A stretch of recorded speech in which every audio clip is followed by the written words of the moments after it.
What's the tea? My name is Mikey, and this video is a review slash analysis of Resident Evil 7 Biohazard. This video contains 100% spoilers, so if you have not played this game, Resident Evil 7, and you wish to do so, I'd suggest you leave right now. Released for plenty of platforms such as PlayStation 4, Xbox One, PC. It's available to play in VR mode. Judging the game just by its cover, it looks like a really cool video game. I love the detail in the 7, how they made it pop. I love how they named this game Biohazard, which if you did not know, Biohazard is the Japanese name for Resident Evil. It's rated M for mature, made by Capcom, which looking at any Resident Evil game with that on it is just nostalgia for me.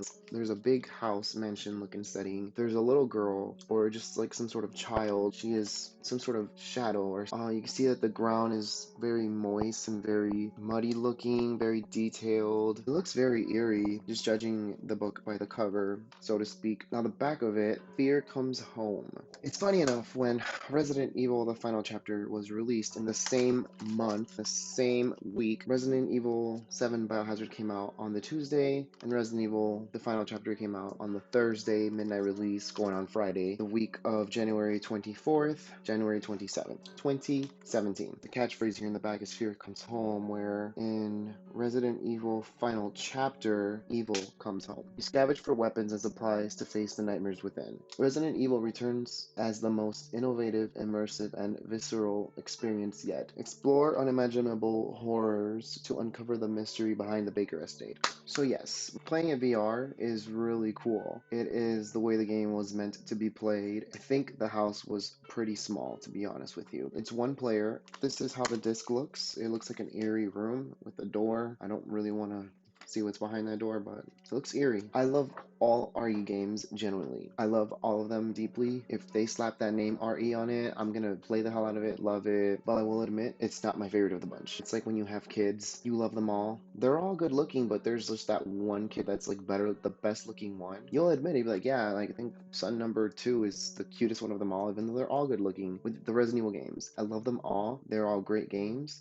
but I think my favorite one is not 7. Definitely not 7. I feel like only Jack and David were characters that I personally liked the most, and David, unfortunately, only is there for about 3 minutes of screen time. Like, he's not there for long at all, and it really sucks because he literally was a good addition to Resident Evil 7. I just think it sucks that he died. I think they could have used him so much more throughout the game. He literally could have been an asset to the video game, to the storyline. Like, killing him off was a huge mistake, I think. I think that killing him off made the game just lose points there. The intro is probably the lamest Resident Evil intro I have ever played. Literally, it just drags so long. Like, I can't even really tell you, even just by even speedrunning it, which you can't even really speedrun it because you're forced to walk through a lot of the segments. Even just like skipping some parts is like still so dragged. It takes forever for something to finally happen. And when it does, you really don't know how to trigger it. Like, there's a certain maneuver you do to trigger that beat. There are no zombies in this game. There are the standard enemies called the Molded. They're like mutated humanoid beings made out of, I don't even think they're made out of mold, I guess. They're just this black gooey looking creature that it is vicious, don't get me wrong. It is scary, don't get me wrong. I have jumped and I have screamed when I encountered them, but as far as the standard enemy goes, I wanted it to be zombies, not molded. Molded would have just been a great asset to the game had there been zombies as well. But since there's no zombies, I kind of dislike the molded. Speaking of enemies, there's literally only 3 types of enemies in the main game. There's the bakers, the insects, and the molded. That's it. There's like nothing else. Of course, you have DLC, and there's new things here and there, like there's crocodiles, there's this new kind of molded. I don't know, there's just different molded in the DLC, which they did that because they knew it was a big complaint from the fans about how there was such a lack of enemy variety. There's a section in the game where it's in a ship. In the ship, everyone was basically the same exact model. All the NPCs, like from like the flashbacks or whatnot, they were the same model, which was just super lazy on Capcom if you ask me. I don't know, this game really was an embarrassment, honestly, to the Resident Evil franchise. One of the shortest campaigns I've ever played. I mean, I think I played the Resident Evil 2 remake in under like an hour or something, which is quicker. You can play a lot of these Resident Evil games in under an hour if you speedrun them. It's dark at night on average, what, like 7 p.m. at night, 8 p.m., and the sun doesn't really really rise until like 6 a.m. the next day. So that's a good like 14 hours of darkness,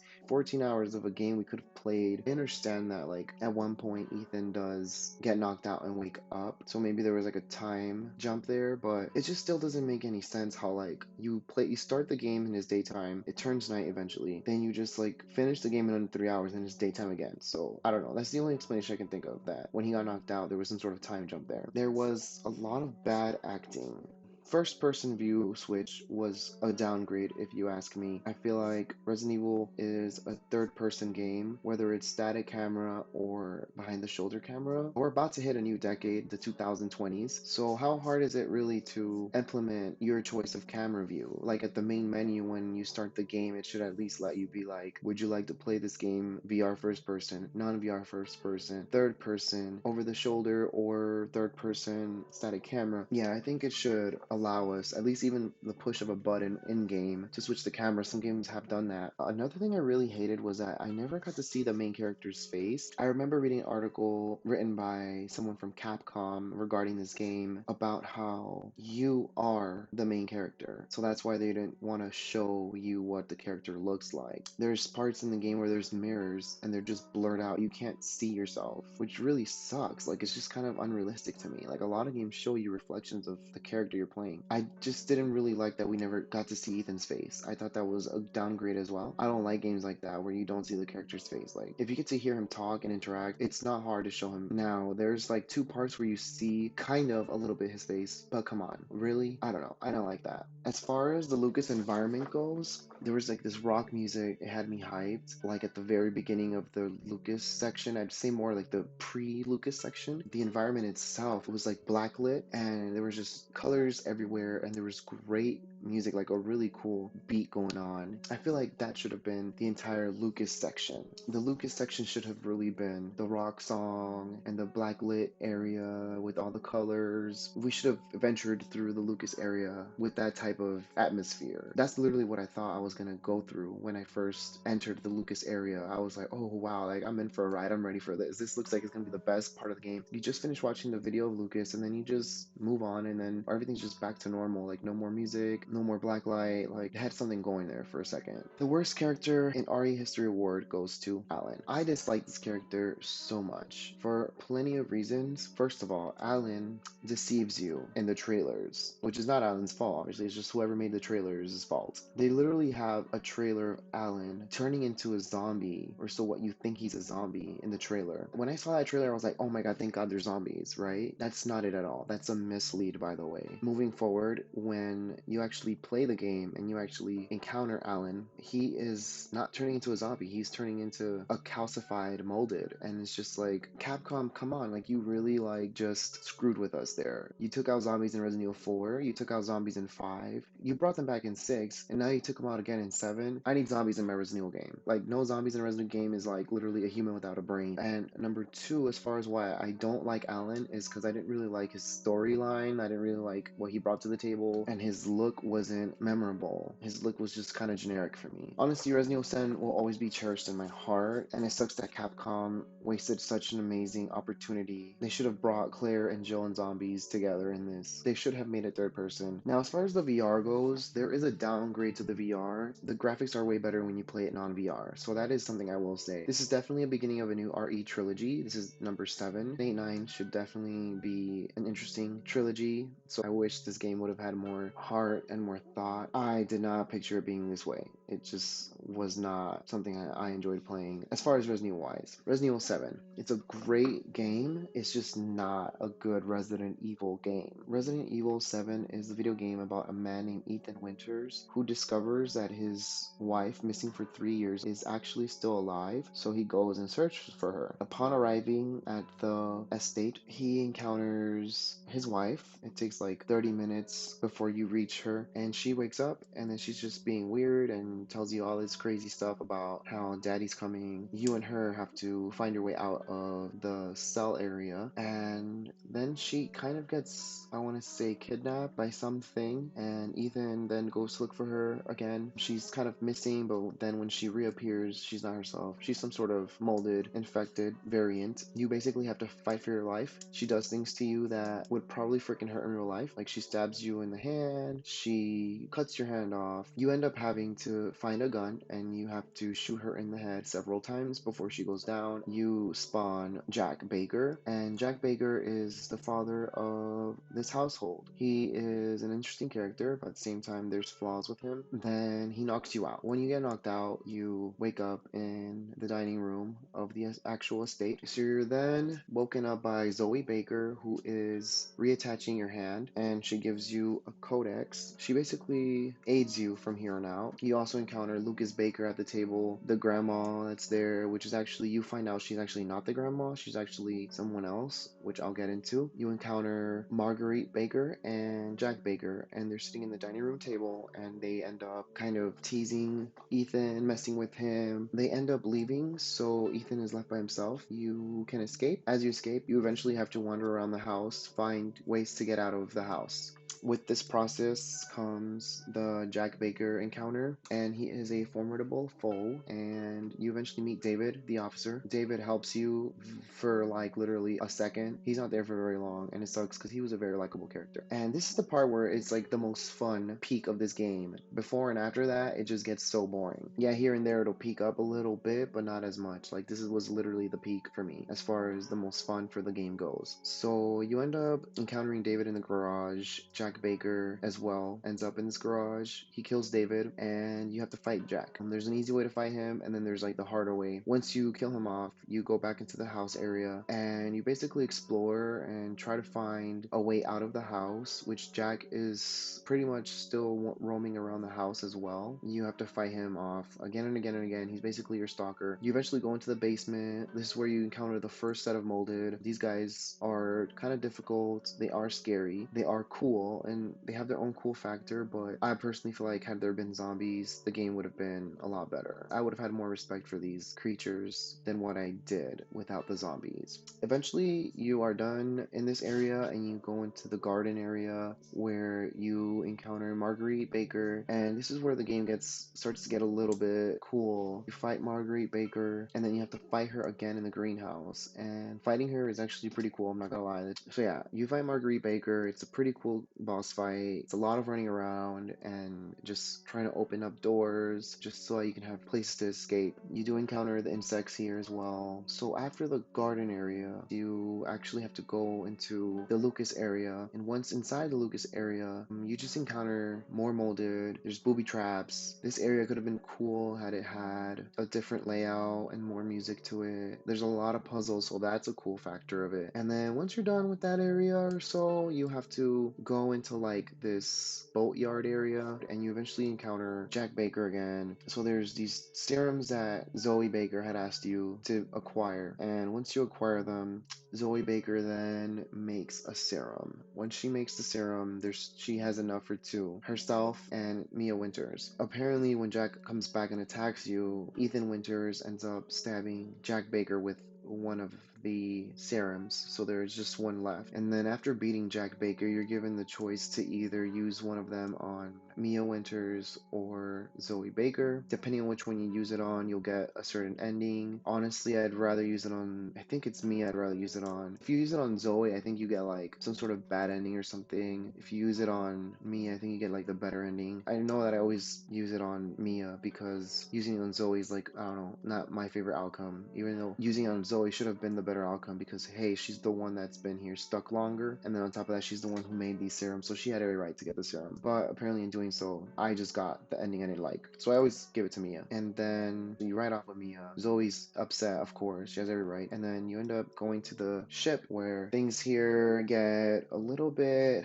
both bad and good. It kind of gives me a headache, this section. Also, I feel like this section is a little boring, but there's action. I mean, you get a machine gun here, and here's where you start to kind of discover more of Evelyn, which is the main antagonist, which in my opinion, I didn't really want to have a little girl as a main antagonist. I wanted to have at least a teenage girl, at least make her a teenager. You know, there's more psychological things going on with the teenager than with the child, in my opinion. I think it would have been kind of not copying your stereotypical scary little girl storyline. So in the ship area, you get not only flashback sequences, but you also have to do present moments. Eventually, you're done with the boat area and you're back to playing as Ethan. And when you play as Ethan, you go into like the mines, and in the mines, you encounter more molded, which to me was a fun time. The more molded to me, the better. I mean, I know I said that they're not really my favorite type of enemy, but when they're in like a pack and you have actual resources to defend yourself, I'm up for it. You end up going through the mines, and eventually your arch nemesis is Lucas Baker now at this point. You've already dealt with Jack and Marguerite. You've already killed them both, so to speak, supposedly. And then you're let out from the mines back to the guest house. You encounter Evelyn again, and you're fighting her basically. You have like some sort of injection for her that you find, and she doesn't want it. But you inject her, she weakens, and she becomes easier to kill. And you go upstairs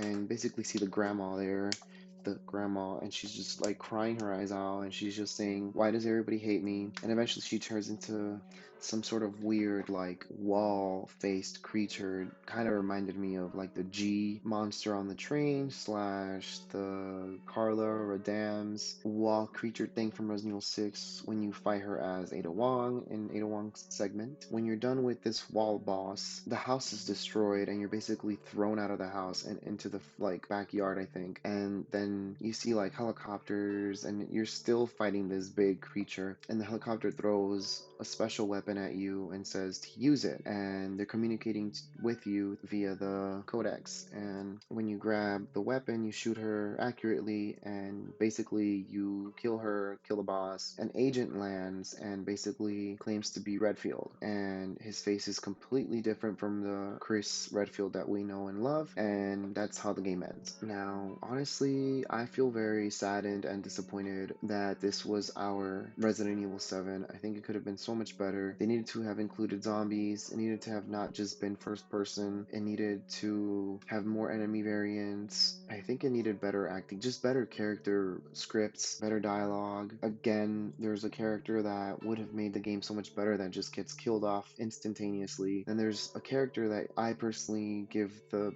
worst RE character award to, named Alan. Mia is a little bit generic for me. Ethan is also a little bit generic for me. The main villain, the main antagonist, Evelyn, is extremely generic to me. The family itself had a bit of personality. Out of the four, my favorite would be Jack. I don't know, Marguerite was cool too. Zoe was nice. And then Lucas, I don't really see the hype in Lucas. I know a lot of people love Lucas, but I personally just don't see his hype because he's just not my style of a villain. I didn't even love to hate him, I just hated him, period. Like, I didn't like him. Your weapon variety is somewhat there, but I understand it. This is like a guy that's not an agent, he's a civilian, and he's just working with what he gets. The beginning of this game was just too slow for me. I think the slowest Resident Evil game intro ever in the history of RE. And yeah, I'm really saddened that Resident Evil has become what it is. Keep in mind, this isn't me trying to complain, this isn't me trying to bring down a piece of art made by somebody. Like I said, this is a great game. It's just not a great Resident Evil game. Resident Evil wise, I don't really see much Resident Evil in this. The herbs, inventory box, your inventory HUD, some of the weapons, some RE references here and there. Yeah, sure, it's all in there, but there's just that Resident Evil spirit that's just not there. It's missing. Yeah, I've been a fan of Resident Evil since I was about 7 years old. My first Resident Evil game that I ever played was Resident Evil 2. I don't know, this game, overall, I would give the game, like, honestly, like a 5 out of 10. It's just not that good of a Resident Evil game. Game-wise, like I said, it is a good game. I do say everyone should play it at least once. There is DLC that you can enjoy. There's also DLCs that you're just gonna be like, what were they thinking? I also liked how they referenced a lot of pop culture horror, with the character Mia being named Mia, walking around with a chainsaw. That was a good reference to the Evil Dead reboot where Mia sports a chainsaw. So Ethan getting his hand cut off, and Evil Dead Ash gets his hand cut off. There's a lot. Like for example, Jack Baker says groovy when he's wielding a chainsaw, and Ash from Evil Dead says groovy and wields a chainsaw. And there's many more, like the whole little like possessed little girl thing. The Exorcist had a possessed little girl. A crazy family, just like Texas Chainsaw Massacre. There's a crazy family that eats people. Oh, also I wanted to say that this game, supposedly there's missing people. It's just hinted throughout the beginning of the game that there's a lot of missing people, and these missing people could have been used as the zombies of the game. It would have been a very smart and something I had predicted. They could have really done an interesting thing with that. Go somewhere with the whole missing people cases thing, because that's what's implied in this game, that there's like a lot of missing people. So I feel like that could have been a good direction for this game to go to. Yeah, like I don't know if the molded were supposed to be the missing people, but I don't know. I still think zombies should have been in this game. But yeah, let me know what you guys think, and hopefully you guys enjoyed this video. Peace.